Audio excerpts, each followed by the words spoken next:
Hey there, I'm Marla Koupal, and this is the Sales Pulse podcast. I teach entrepreneurs, coaches, network marketers, anyone who wants to sell, how to sell without a script, without pressure, without gimmicks, and without feeling bad. If you've ever felt crushed by rejection in sales, this episode's for you because I'm going to show you how to depersonalize what you think is rejection and turn every no into a valuable insight. Here's a stat that should stop you in your tracks. 80% of salespeople fail in their first year. It's not because their product was junk, and it's not because of fear. It's because of something called call reluctance or conversation reluctance. That's why you see a lot of marketers out there today. That knot that is in the stomach and it's whispering, don't pick up the phone, don't send that message. What if they say no? But here's the kicker.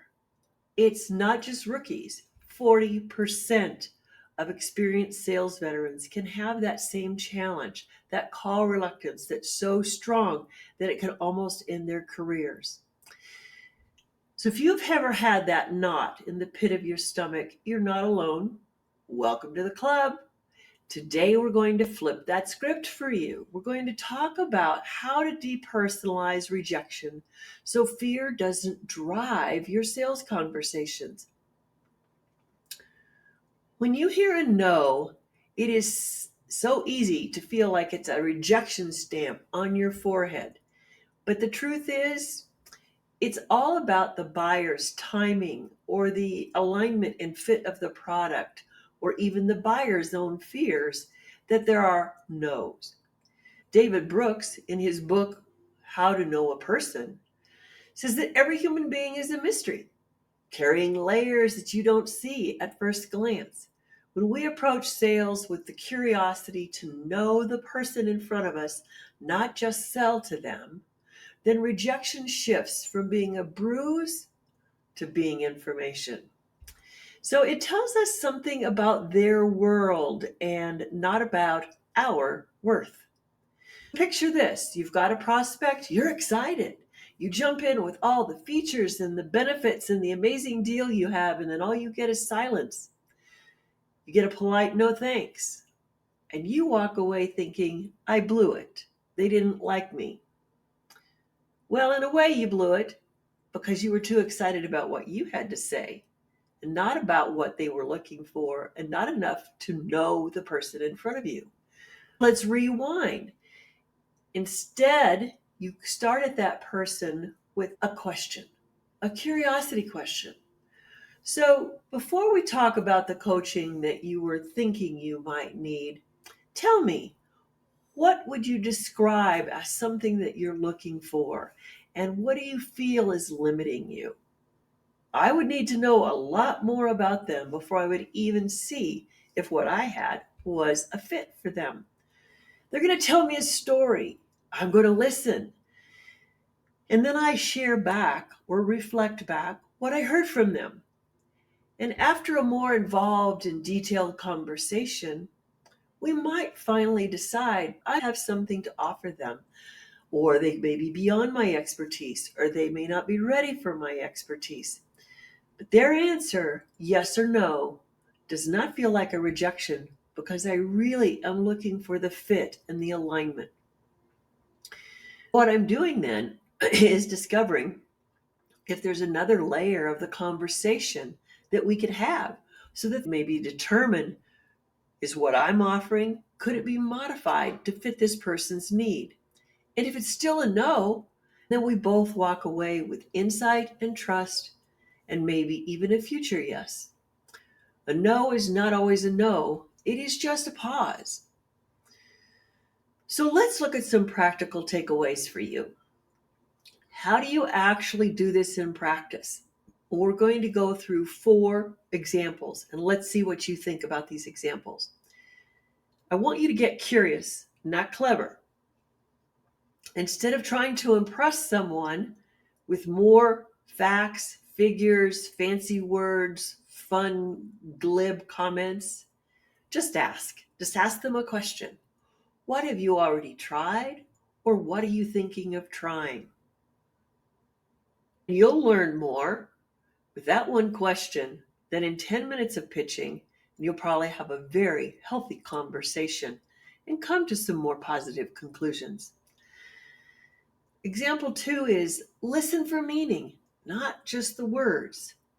Listen to their emotions. When someone says, I'm too busy, that might mean that they're overwhelmed, that they're scared, or maybe they're stretched thin.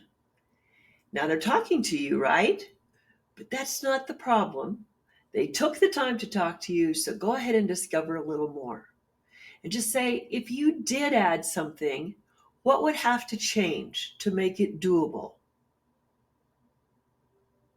At least gives them something to think about, whether they answer now or later. The third thing we want to try is to detach that ego, that little buddy you got out there that talks in your ear all the time and doesn't necessarily say positive things. If your client says, this isn't right for me, don't argue. Don't throw in all the information that you think you forgot. Don't sit there second guessing yourself and saying, oh, what do they need now? What's most likely needed is a deeper understanding of that buyer. So you might just say, well, what was the biggest factor that drove you to speak with me today? And what was it that you were thinking you wanted to discover today? Find out whether you're the person they should even be talking to or not. Turn that rejection back into something that could be positive for the client, because that could make them a future customer.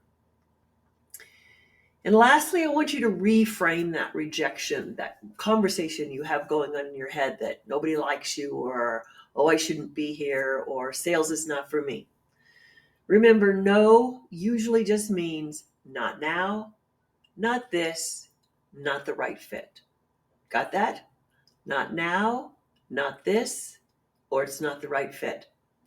Just go ahead and be curious one more time and say, out of curiosity and my continuous need to improve, would you share if your choice is based on timing, or you want a product with more or less features?